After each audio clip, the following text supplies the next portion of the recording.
picture of a chimpanzee, to get within 1,000 yards of these fireworks. You must pass an IQ test to get fireworks. But smart people do stupid things, too. Yeah, what would be on the IQ test, though? Let's see. Maybe first question. Fireworks are A, flowers, B, pastel crayons, C, high explosives, and D, none of the above. And the next question, should you light fireworks from your ass crack? The answer is no. No. Or any part of the human body. Yes. Any orifice, exactly.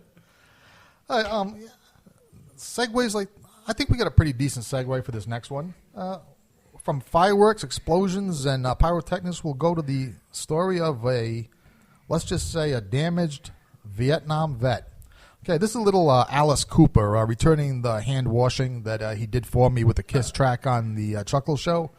There's a little Alice Cooper, Jackknife Johnny, on the Haunted Cabaret, Rhode Island Free Radio.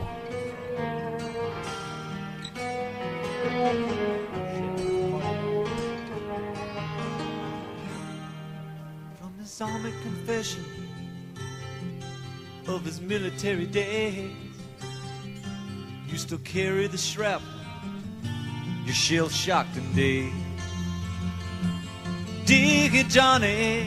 Oh, Johnny. Have you just lost your way? Or like denim and leather, are you faded and frayed?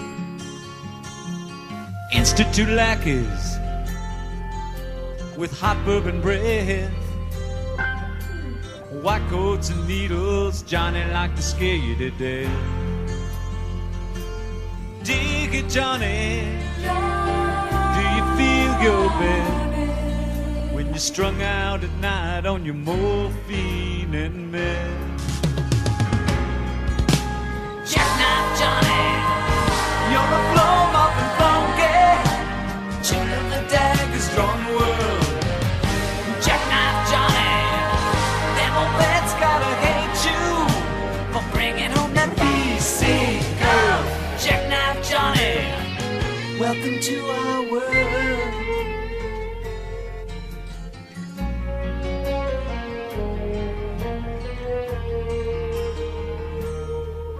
On the tone-deaf hearing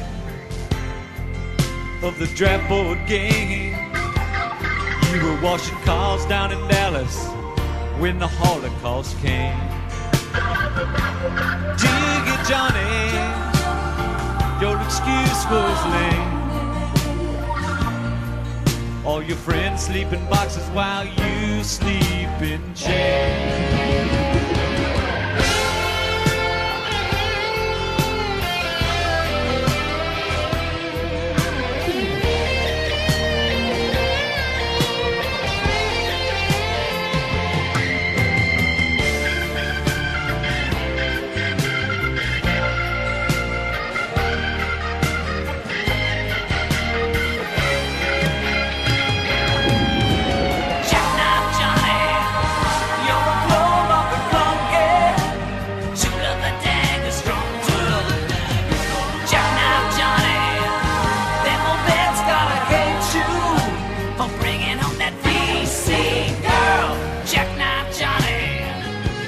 To our world.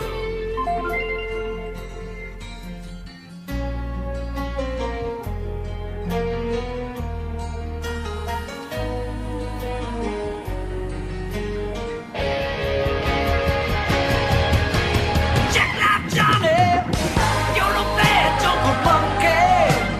You love the dang strong world. Jackknife Johnny, them old vets gotta hate you for bringing on that BC girl. Jackknife Johnny, welcome to our world.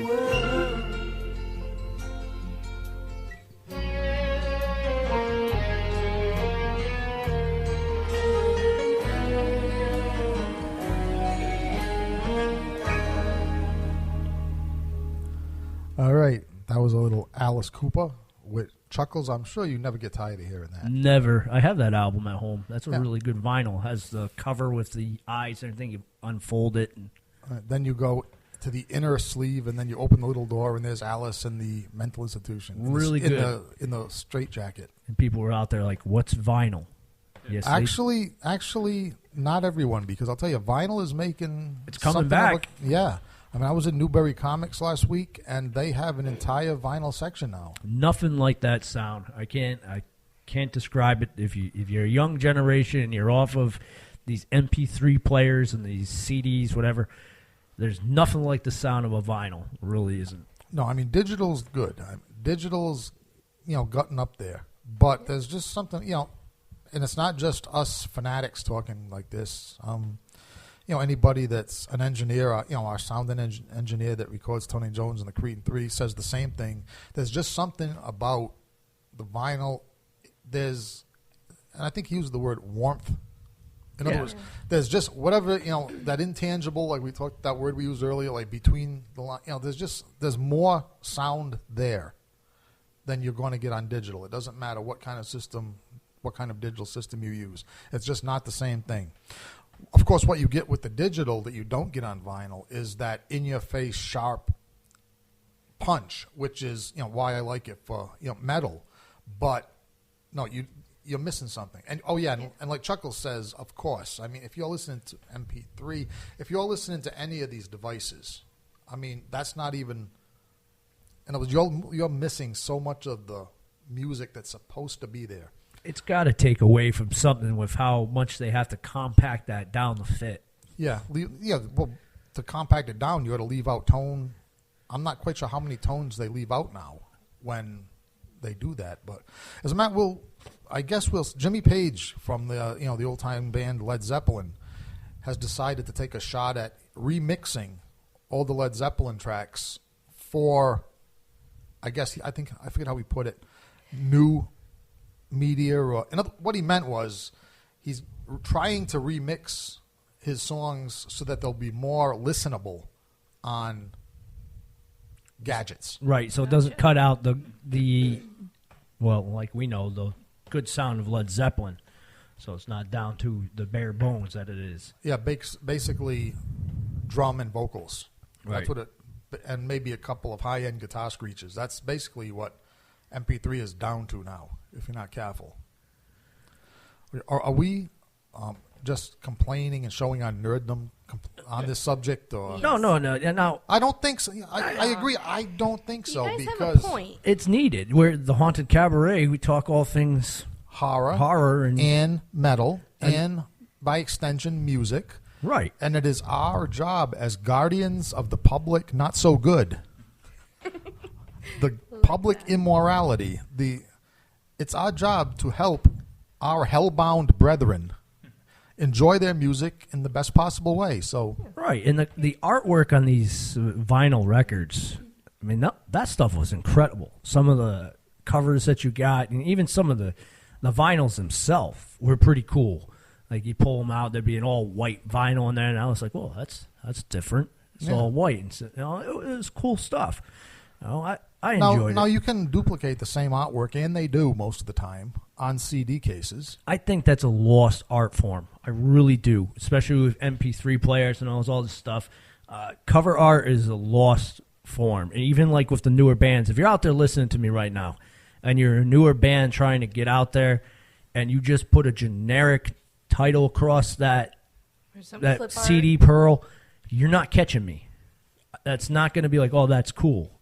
Now, if you want to catch me, get in contact. Even if you're not an artist, get in contact with a local artist and make that cover shine. And one of the worst things, I know you like this, especially if you're a punk rock guy. They love this stuff. You give me a CD in a freaking sandwich bag. That you hand wrote that you write on there. And you don't even spell CD right. And you give me the damn thing. Now, I'm looking at this going, Cedar. I don't want to listen to this crap. I'm not even like they spell CDDC. It goes to Washington, and it's a bomb threat on the president. Half the time there's some sticky mystery goo on it that you never want to put in your CD player in the first place. Right. Take some time and some pride and bring back some of those art forms if you want to get out there. Because keep in mind, that paper bag thing was only cool the first time. Yeah, now it's just you're poor and you There's- shouldn't even be doing this. Come to think of it, there's a lot of things that are only cool at first. I'm thinking of, well, yeah, we'll stick with the punk rockers. We'll stick with the do-it-yourselfers. They deserve a little bit of abuse on our show. These days with modern, and I know we're talking about the beauty of vinyl and everything, but as far as recording, in today's digital environment, there's no reason why your new album has to sound like the Ramones' first album in quality. There's no The excuse. Ramones' first album is full of great songs. The Ramones' first album sounds like shit. It does. Ramones are my favorite band, but it does. I'm going Boys to Cult's first album, Kiss's first album. They sound like crap. They sound like they're recorded underwater because they didn't have a budget. They didn't. They're not supposed to sound like that. That was by necessity. Yeah. So if you're going to send, and I'm sure Tony Jones will sympathize on this one because he gets so many homemade recordings sent into his show. If you're going to record yourselves, if you want to record your band, first don't do it. Go to a studio and let somebody professional like Joe at Danger Studios, let him do it. That's the first thing you're supposed to do. If you must do it yourself, don't think that it has to sound like crap just to show that, I don't know, what are they trying to show? They're trying to prove that it's homemade. They're trying to kinda prove that it's homemade. They're trying to prove that they're non-corporate. They're trying to prove They're punk. that they're punk. They're trying to prove, all they're proving is that they can create something that I'm going to throw in the trash as soon as it arrives in this studio. Well, they're too lazy to put the extra effort No, in. it's not. It's not lazy. See, I think it was. I'm trying to think. I think it was the hip hop guy Jay-Z, and I think I mentioned this before on either, I forget if it was this show a while back or on Tony's show. Jay-Z said that hip hop people, classical musicians, country and western people, they all try to make the best, product they can to put it out there, make some money, get some recognition, make a life for themselves as a musician. The only group of people that's been completely taken in, stupid enough to be, he didn't say stupid, he was trying to be diplomatic because he's an executive now. Mm-hmm. But the only group of people stupid enough to believe that money and art does not mix is rock and rollers. In other words, you have to make your stuff non-commercial to retain your artistic integrity and play for free places and make your music sound like crap. It's not necessary. You can make it sound really good and we will still respect you in the morning. Exactly. I mean, we'll respect you more if you put the effort in to make it amazing. I still remember this. We had gone to a Marilyn Manson show, a good show, and someone came up to me with a cassette that was recorded off. A cassette. Now, how long ago was this? Oh, this was only like 2 years ago. My goodness. Came up to me with a cassette that was recorded off the cassettes that you would get from Family Dollar store. Yeah. Now, first of all, he didn't rob this from an old person's house that he had vandalized. This like was his demo. He told me this was nostalgic, and I told him, I said, no one has cassette players, so how am I going to listen to this cassette? Yeah, what was that old? What was that 80s movie Airheads? Where they play my cassette. I can't. I don't have a cassette player. We don't have the equipment. Not even that. Like, why? Why would that is suicide? Age. By the way, cute question. Age of this person? He was around our age, so there was no excuse for this. No. And the artwork on the cover was just his band's name written in crayon. Wasn't it like Sharpie? And try this. Craptacular. I walked down the street and threw it in the trash. What was the name of it? His handwriting was just. Yeah, I know, but do you remember the name of the band? Because I got a real crappy CD at one of these musician get-togethers from somebody that I threw in the trash that sounded kind of like. I don't remember. I know they were a local metal band and they're trying to get out there, but they had recorded it. And I asked the guy, "What did you record this on?" And he's like, the questions get worse and worse. He sat there and he said so he had answers. a recording machine that he pushed the record on. Like, that's all that was. Remember the little Fisher-Price things with the microphone? It made you think of that, like when you're 4 and you're singing into it. And your mother gives you a little thing so you can hear your voice. Yeah. Yeah, here, listen to my cassette. There's 3 buttons. It says record, playback, and stop. And stop. That's it. Well, actually, it might say record I and think stop there on the was a same fast button. forward and rewind too. That's what the other one was. Yes, because rewind was record, the other stop, button. Rewind, play, fast forward. So you're right. There's 4 buttons. Right.